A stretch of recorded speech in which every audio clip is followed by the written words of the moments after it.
시청자 여러분, 한 주 동안 너무나 뵙고 싶었습니다. 우리 다 같이 인사하겠습니다. 술술 풀릴 겁니다. 술술 풀릴 겁니다. 정말 여러분들 술술 풀리고 시청자 여러분들도 잘 될 겁니다. 그래서 술술 풀릴 겁니다 할 때 그 사님이 자꾸 술술 먹을 겁니다 이러는데 술술 풀려야 됩니다. 술술 먹으면 나이 60 넘으면 병밖에 안 옵니다. 오늘 여러분들께 전해드릴 부처의 말씀은 행복한 인생 2가 됩니다. 저번 주에 행복한 인생 1을 말씀드리고 나서 너무나 전국의 시청자 여러분들의 열화와 같은 응원과 성원이 있어서 행복한 인생 2를 스님이 부처의 말씀을 전할까 합니다. 인생 최고의 목표는 행복입니다. 네. 여러분들이 행복하려고 부처님께 기도하고 노숙자가 불공하는 거 봤어요? 아니요. 왜? 희망이 없기 때문에. 네. 그러나 여러분들은 행복해지기 위해서, 즉 가족들과 행복한 인생을 살기 위해서 기도하고 불공하고 부처님께 의지하고 전국의 대덕 선지식 큰 스님들을 찾아뵙는 겁니다. 그래서 전국에 훌륭하신 스님들, 우리 전국에서 훌륭하신 스님들이 계시기 때문에 이 땅에 불국토가 지켜지고 불국토가 더 큰 불국토가 오리라고 소승이 확신합니다. 전국의 대덕 큰 스님들께 감사하는 마음으로 큰 박수 한번 주시기 바랍니다.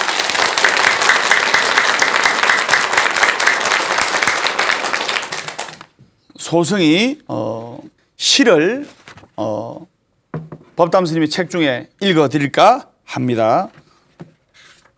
도반들 손을 잡으시고 눈을 감아주시기 바랍니다.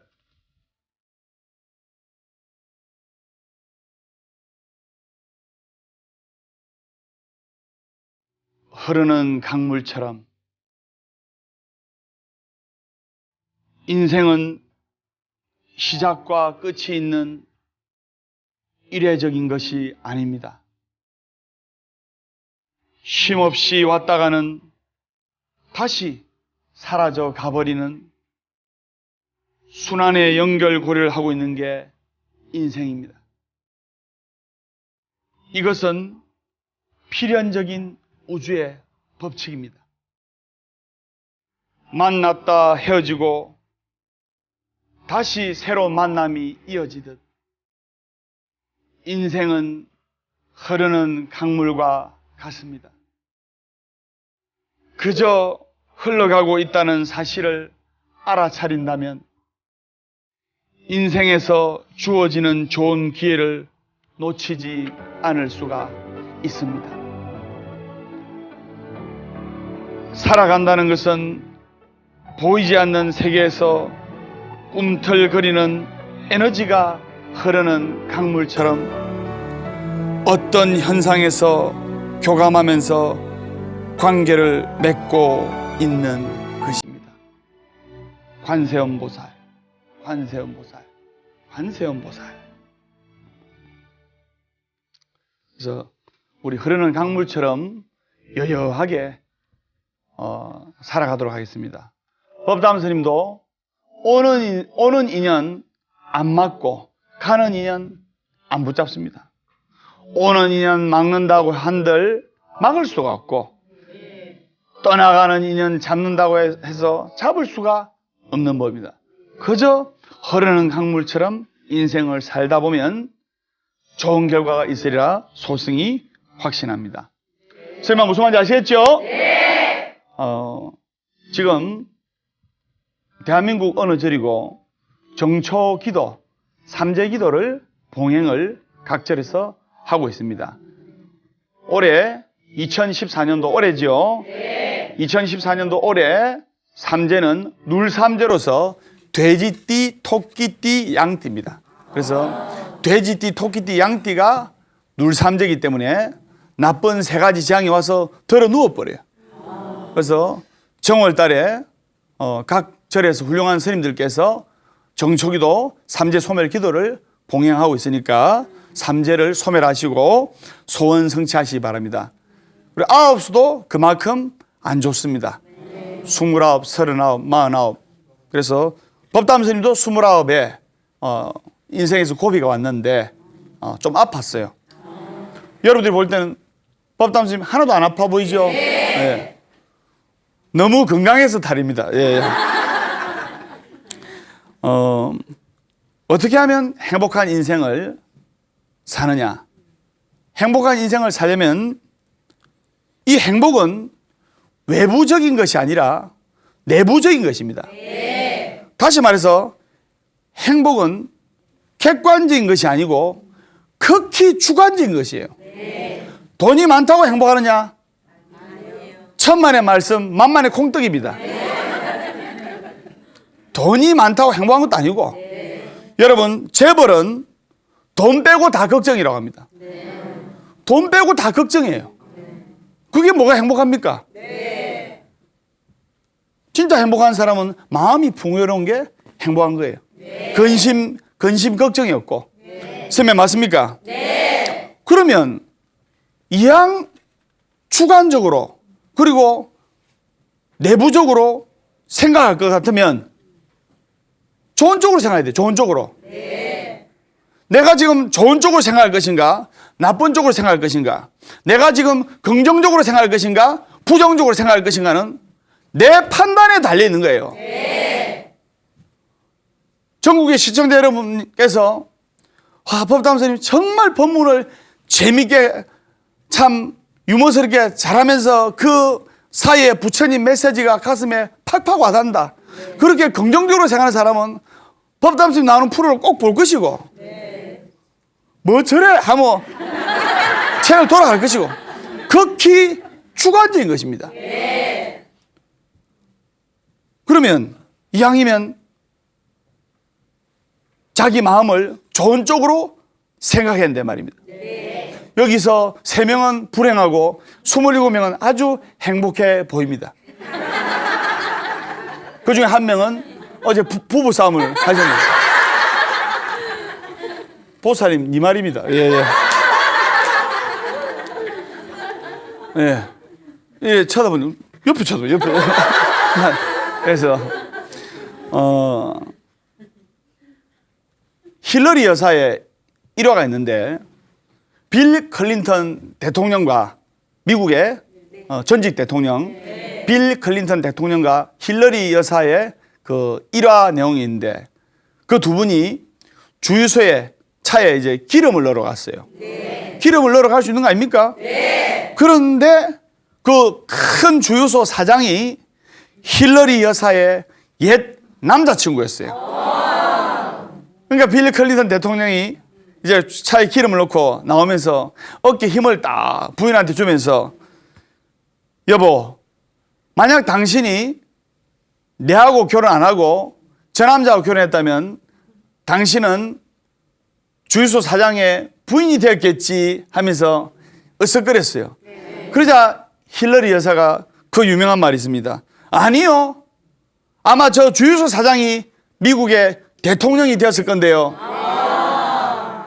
생각하기에 따라서 얼마든지 현실을 창조하고 생각에 따라서 얼마든지 현실을 아름답게 볼 수가 있다 이 말입니다. 어떤 아주머니가 이 아주머니는 정말 인생을 긍정적으로 생각하는 분이었는데 아주머니께서 남편하고 떡방앗간을 하고 있었는데 떡방앗간에 뭐 기계가 있습니다. 남편이 손가락이 2개가 날아간 거예요. 남편이 손가락이 2개 날아가는데 전부 다 주위에 일가 친척이나 이웃이나 여러분들처럼 도반들께서 아이고 이제 장애인이 되는데 어떻게 인생을 살아가고 손가락 2개가 없어졌는데 불편해서 어떻게 당신 남편 살아갑니까? 이러면 걱정을 하는 거예요. 그러자 그 절대 긍정의 아주머니는 이런 말을 했어요. 아니요. 저는 내 남편이 8개의 손가락을 가지고 있는 것만으로도 감사하게 생각합니다. 그래서 저는 행복합니다. 진심으로. 그리고 그 아주머니가 아들 2의 딸 하나가 있었는데 막내 아들이 오토바이를 좋아하는 거예요. 오토바이를. 여러분, 아들이 오토바이 타고 다닌다 하면 도시락 싸두고 다니면서 말리세요. 아시겠지? 수단과 방법을 가르치지 말고 말리세요. 큰일 납니다. 예. 스님 운전하고 가는데 오토바이 타고 가는 젊은 아이가 헬멧도 안 쓰고 가다가 택시에 받쳐가지고 이렇게 불의의 운명을 하는 걸 내 눈으로 봤어요. 그래서 오토바이를 타고 가다가 그 아주머니의 막내 아들이 현장에서 사망했습니다. 그러니까 여러분들 같으면 병이 안 나겠습니까? 들어 누우지요. 아들 하나 잃었으니까. 그래, 많은 사람들이 초상집에 와가지고 슬퍼하고 위로해주고 격려해주고 하면서 사랑하는 막내 아들을 잃어서 이제 어떻게 인생을 살아가겠습니까? 그런 말을 했을 때 아주머니는 또 긍정적으로 이야기를 했습니다. 아니요, 그래도 저한테는 나머지 아들 한 명하고 딸 하나가 있습니다. 저는 그것만으로도 감사합니다. 그래서 이 아주머니는 나머지 인생을 행복하게 살았습니다. 보통 사람이 이러한 상황에 직면하면 정말 아마 자식 잃은 부모님은 아마 병에 걸렸을 거예요. 그죠? 하버드 대학의 심리학과 하워드 가드너 교수는 이런 말을 했습니다. 긍정과 부정을 선택하는 것은 온전히 자신의 몫입니다. 자신의 몫. 그리고 행복한 인생을 사는 사람은 가지고 있는 것을 사랑하는 사람이고, 행복한 인생을 사는 사람은 가지고 있는 것을 사랑하는 사람이고, 불행한 인생을 사는 사람은 내가 지금 가지고 있지 않은 것을 사랑하는 사람이에요. 가지고 있지 않은 것을 사랑하니까 얼마나 속이 타겠어요. 예를 들어 여러분들의 로망, 가방, 이런 거 갖고 있으면 얼마나 여러분들이 틀리대요. 절에 보학사 올 때 신도들이 좋은 가방 들고 오시는 분은 나 어깨 힘주고 어깨 힘줘라. 그래서 여성분들이 이 가방이 로망이구나. 마치 남자 그 사람들이 좋은 차를 몰고 다니는 게 로망이듯이. 그죠? 네. 그래서 그게 이제 이해가 되더라고요. 그리고 인생에서 행복한 인생을 살아가고 아름다운 인생을 꼽히려면 다른 사람이 잘 되길 빌어줘야 됩니다. 법담 스님이 여러분들 잘 되기를 빌어드리고 전국의 5천만 시청자 여러분들 잘 되기를 빌어드리지 않습니까? 그러면 행복해지게 돼 있어요. 그러면 행복한 인생을 살게 됐습니다. 여러분들도 스쳐 지나가는 작은 인연을 소중하게 생각하면서 그 인연들이 잘 되기를 빌어줘야 한다 말입니다. 무슨 말인지 아시겠죠? 그래서 현실을 창조하는 것은 나의 강력한 생각, 즉 의지입니다. 그래서 의지는 행동을 만들어내고 또 좋은 결과를 만들어내는 강력한 힘이기 때문에 이왕 생각하는 거 극히 좋은 쪽으로, 극히 주관적으로, 극히 행복한 쪽으로 생각을 해야 된단 말입니다. 남들과 비교하면 안 돼요. 여러분, 남편이 월급 봉투 갖고 오면 못 살아. 옆에 민기 아빠는 500만 원씩 갖다 주는데 당신은 150만 원밖에 안 갖다 주고, 이러면 마음이 병밖에 안 들어요. 그래서 그렇게 알아주시고, 그리고 항상 여러분들 웃으면서 기도해야 됩니다. 법담 스님은 새벽에 딱 일어나면 거울을 딱 보고, 거울을 보고 입꼬리에 탁 입꼬리를 걸고 웃으면서 살아있는 한 희망은 있다. 결코 포기하지 말고 기도하라. 괴로우면 기도하고, 외로우면 염불하고, 조용하면 참선 독경하라. 행복하기 때문에 웃는 것이 아니라 웃기 때문에 행복한 것이다. 월요일은 원래 웃고, 화요일은 화가 나도 웃고, 수요일은 수시로 웃고, 목요일은 목이 터져라 웃고, 금요일은 금방 웃고 또 웃고. 목에 사례를 그래가지고. 내가 어디까지 했습니까? 여러분들의 의견을 종합해서 내 마음대로 하겠습니다. 목요일은 목이 터져라 웃고, 금요일은 금방 웃고 또 웃고, 토요일은 토실토실하게 웃고, 일요일은 일 없어서 웃는다. 다 웃어요. 섬에 사는 할머니가 부산으로 온 겁니다. 지금으로부터 한 50년 전의 이야기입니다. 그 섬에 살다 보니까 TV도 안 나오고 형광등 불도 없고 그냥 촛불로 생활하고 이랬던 할머니입니다.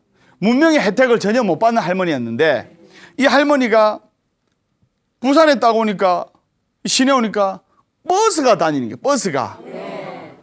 버스가 다니니까 생전 처음 보는 거예요. 생전 처음. 여러분, 사람 보는 관점에 따라 달라집니다. 버스가 움직입니까? 세상이 움직입니까? 버스가 움직이잖아요. 그런데 버스에서 태어나서 버스에서 생활한 사람은 버스가 움직이는 게 아니고 세상이 움직이는 걸로 알고 있어요. 어느 과학자 실험을 했습니다. 생전 처음 그 버스를 보게 된 겁니다. 그 버스를 봤는데 그 웬 총각이 지나가길래, 여보게 젊은이, 그러니까 예 할머니, 저 지나가는 게 뭔가? 아, 예, 저거는 버스라고 합니다. 아, 그래요? 저게 뭐라고요? 저걸 버스라고 합니다. 할머니들은 건망증이 심하잖아요. 한 79대 된 할머니거든요. 그래가지고 잊어버리면 됩니까? 안 됩니까?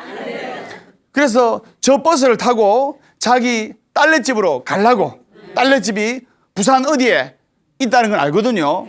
그래서 정류장에 서가지고 있는데, 요즘은 버스가 시간마다 착착 오지만은 옛날에는 20분 늦을 때도 있고 30분 늦을 때도 있고, 예. 자기 마음대로 아닙니까? 그래서 옛날에 예. 그래서 제가 버스 운전기사님을 참 존경합니다. 그래가지고 이제 잊어버릴까봐 버스 빤스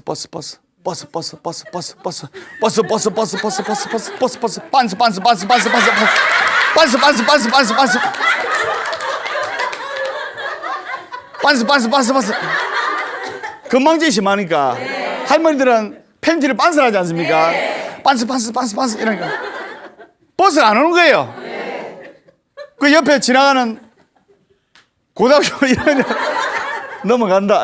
고등학교 1학년 학생이 옆에 있길래 할머니가 초조한 마음으로, 학생 빤스 언제 내려와요? 학생 빤스 언제 내려와요? 이러니까 그 학생이 말하는 말이 일품이에요. 빤스요? 고무줄 터집 내려옵니다.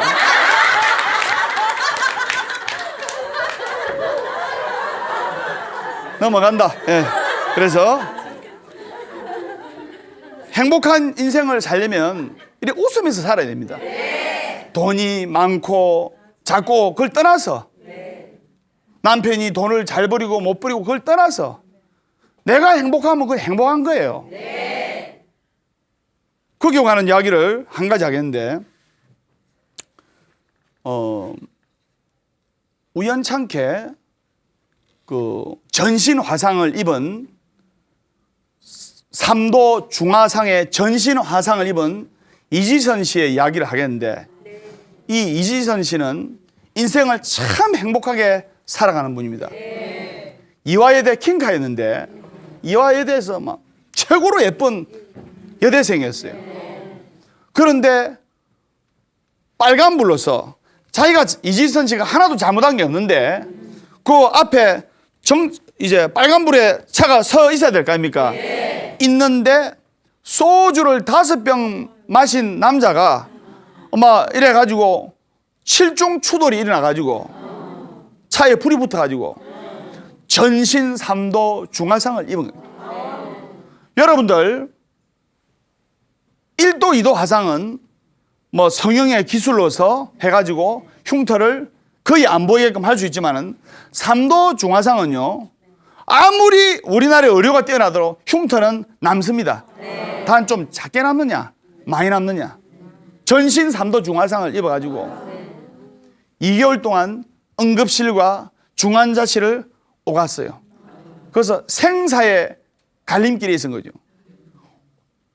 그 더운 날씨에 온몸에 붕대를 감고 진물이 흐르고, 여러분들 여름에 옷 하나만 더 입으면 얼마나 덥습니까? 그 붕대를 온몸에 감고 그 고통스러운 과정을 보냈어요. 그런데 2개월간의 생사를 넘나드는 고통스러운 과정을 겪고 나서 이지선 씨는 새로이 태어났다고 합니다. 모든 만물에 대한 감사함을 느끼게 되었답니다. 자기가 온몸에 중화상을 입었지만은 힘든 손가락으로 젓가락질을 할 수 있는 것만으로도 감사할 마음을 가졌고, 어느 기자가 물었어요. 그러면 가해자는 사과하러 왔습니까? 가해자가 사과하러 오지도 않았고 가해자의 가족들도 사과하러 오지도 않았습니다. 보통 그 상황이면 여러분들 아들, 딸이 잘못했으면 엄마로서 사과하러 가지 않습니까?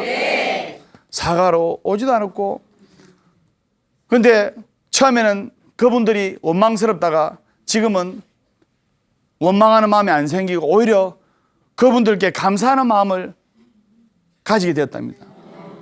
보통 사람은 절대로 그런 생각을 가질 수가 없습니다.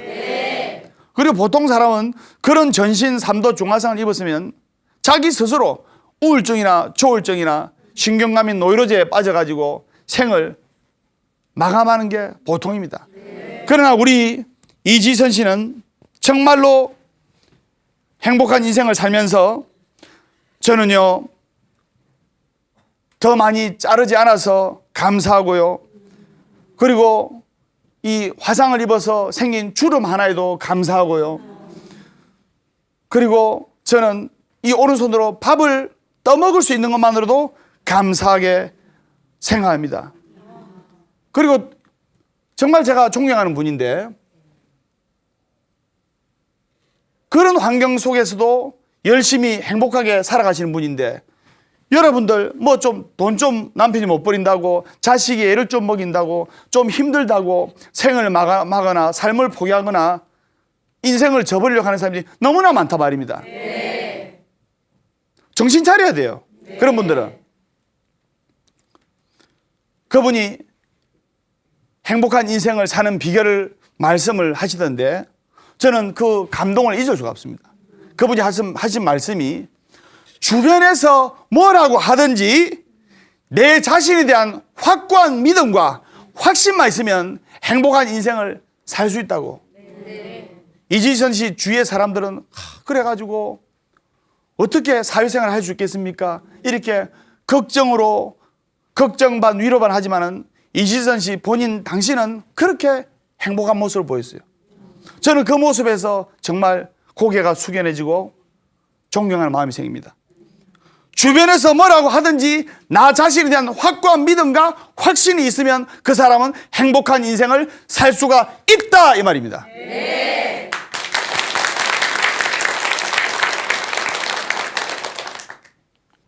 우리 절에서도 있었던 이야기를 하겠는데, 공무원 시험에 5번, 6번 떨어진 그 신도림의 아들이 있었어요. 보각사 신도림의 자제분들은 기도하면 다 좋은 결과를 얻습니다. 그런데 이제 밖에서 보각사 신도가 되기 전에 공무원 시험을 5번, 6번 떨어졌는데, 우연찮게 이 법담 스님 명함을 주었어요. 법담 스님 명함을. 여러분들도 법담 스님 명함을 갖고 계시죠? 네. 약사이를 명함을 딱 주었는데 거기 전화번호가 있는 거예요. 전화번호가 있어가지고 우연찮게 찾아온 겁니다. 그래, 그 나이가 30살 정도 되는데 장남이라. 옛날에 30살 정도 되면 장가가지고 애 아빠가 될 나이 아닙니까? 장남이고 집안에 기대와 희망을 어깨에 안고 있는 그 아이가 공무원 시험에 5번, 6번 떨어지니까 인생의 고통이란 고통은 다 안고 면도도 제대로 안 하고 덥수 고개 푹 숙여 있는 거예요. 그래서 법담스님이 좋은 법문 해드리고 여러분들한테 해드린 것처럼 시청자 여러분들도 힘이 나시지요? 네. 여러분들도 힘이 나시지요? 네. 이렇게 법문하고 포기하지 말고 열심히 기도해라. 그리고 공부하는 만큼 한 번씩 저리 와서 절도 하고 일하자. 이래가지고 1차 공무원 시험에 합격했어요. 그 마지막 이제 면접 시험이 남았는데 자기 학원에 공무원 준비하는 학생, 공무원 준비하는 애들 둘이를 데리고 온 거예요. 자기는 30살이고 그 애들은 24살, 25살이에요. 저를 데리고 온 거예요. 법담스님은 이 아들, 30살짜리 아들을 되게끔 해야 되는 책임감과 의무감이 있지 않습니까? 그런데 그 후배라고 24살, 25살짜리 아이들이 따라온 겁니다. 그런데 그 30살짜리 아들이 말하는 게 더 강한이에요. 법담스님, 형님, 내 후배들인데 한 번씩 술 한잔하고 하는데 내 후배들도 같이 공무원 되게 해 주십시오. 1차 다 합격했습니다. 2차 면접에 합격하게 해 주십시오. 내가 고민이 생긴 거예요. 같은 공무원 시험 치는 기수인데 얘네들이 붙으면 우리 신도아들이 붙을 확률이 높아요, 작아요? 작잖아요. 네. 24살, 25살 청년들은 물론 붙으면 좋겠지만 1년이나 2년 더 해도 시간적 여유가 좀 있지 않습니까? 네. 30살짜리 아드님은 꺾어진 30살이기 때문에 돼야 됩니까? 안 돼야 됩니까? 네. 돼야 되지 않습니까? 네. 내가 갈등이 온 거예요. 근데 부처님께 기도하면서 면접을 보려면 내 저번 시간에 면접 볼 때 위트와 여유와 웃음을 잃지 말았지 않습니까? 네. 그런 것까지 다 가르쳐 드리고. 근데 2명은 인상이 좋은데 1명이 정말 인상이 안 좋은 거예요. 인상이, 야, 인상 좀 패락하면서 따라해라. 원래였고 화이로 2시간 동안 내가 이렇게 법문하듯이 2시간 동안 그 3명의 아이들한테 법문하고 나서 스님이 기지맥진할 정도예요. 일어나를 그래가지고 면접을 봤어요. 근데 우리 신도아들은 밖에서 5번 떨어져가지고 왔던 우리 신도아들은 키가 또 1m 70도 안 되는 거예요. 너무나 작아. 남자들 면접에 키가 중요하지 않습니까? 네. 요즘 여성분들도 이왕이면 작은 여성보다 키 크고 늘씬한 여성을 뽑지 않습니까? 네. 걱정을 많이 했는데 만약에 우리 신도아들이 떨어지고 덤으로 따라온 아이들이 붙으면 내 입장이 되겠어요. 네. 그래가지고 화음성종 간절하게 기도를 하고 보각사는 화음성종 돌아갑니까? 간절하게 기도를 해가지고 합격자 발표가 딱 떴는데 3명 전원 합격된 거 아닙니까?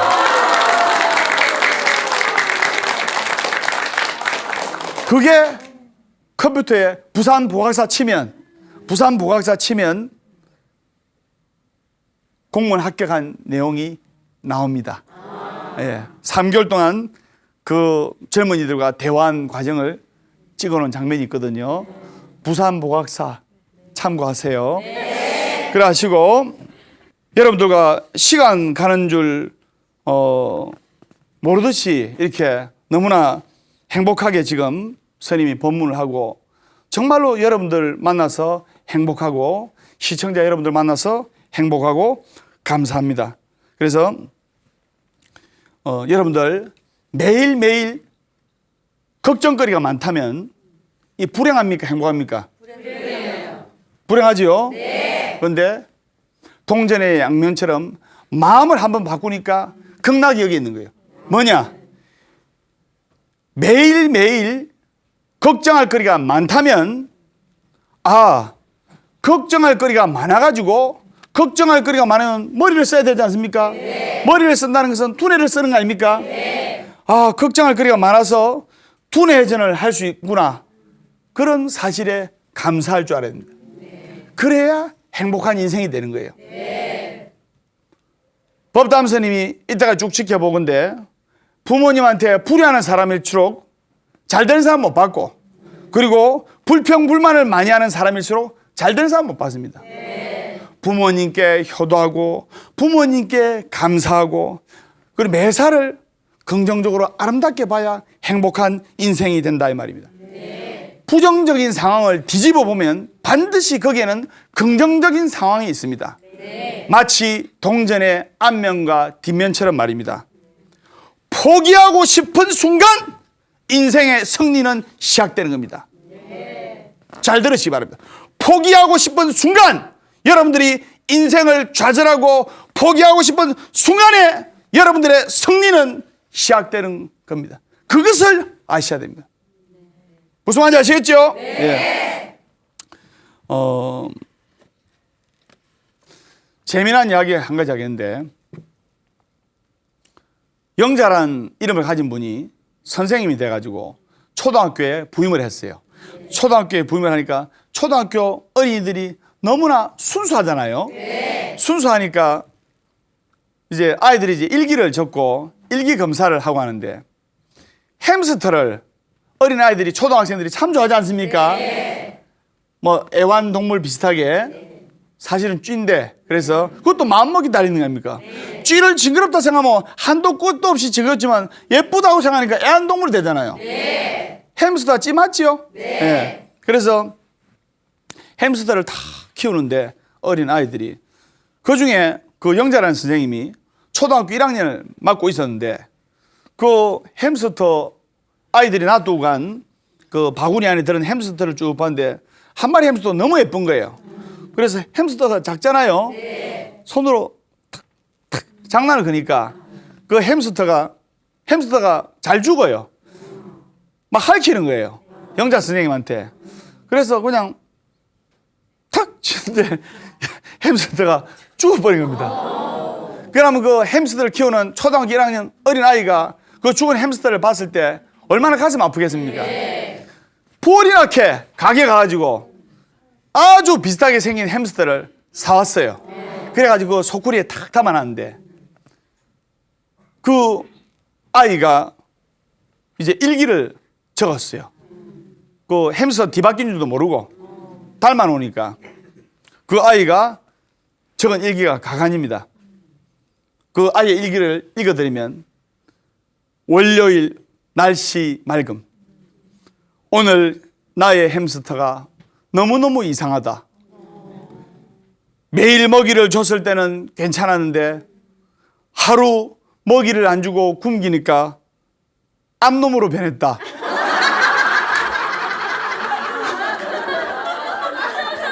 순놈이었는데 선생님이 어떤 분은 무슨 말인지도 모르고 웃어요. 집에 가서 이제 밤 12시 되면 천정 보고 키키 웃을 거예요. 그래서 순놈을 사야 되는데 선생님이 급하다 보니까 모르고 암놈을 샀어요. 비슷하게 생긴 햄스터를. 근데 그 아이는 바뀐 줄 모르고 굶기니까 암놈으로 바뀌었다고 생각합니다. 그래서 우리가 인생 최고의 목표인 이 행복한 삶을 찾아가지고 주위의 사람들이 잘 되기를 빌어주고, 그리고 여러분들이 진정한 불자라면 먼저 여러분 남편과 아들, 딸들을 잘 되게 만들어야 됩니다. 그러면 여러분 남편과 아들, 딸들을 위해서 매일 남편 쪽으로, 아들, 딸 쪽으로 절을 하세요. 이렇게 스님 법문하니까 그 말이 너무나 가슴에 와닿습니다 하면서 찾아오시는 불자님이 계셨는데, 남편 있는 쪽으로, 남편 있는 데서 절하면 여러분들이 자존심 상하지 않습니까? 또 아내 되시는 분이 안 하던 행동을 하니까 남편으로서는 또 의아해합니다. 그래서 여보 절 받으세요 하면 남편이 니 좀 이상하다. 그래서 남편 주무시는 쪽으로 3배, 그리고 아들, 딸들 자는 방으로 3배, 그리고 아침에 일어나면 부처님께서 말씀하시기를 중생공양, 재불공양입니다. 중생에게 기도를 하고 공양을 올리는 것이 부처님께 기도하는 것과 똑같다 했습니다. 아침에 일어나면 남편 있는 방 쪽으로, 아들, 딸들 있는 방 쪽으로 절을 하시는 게 좋습니다.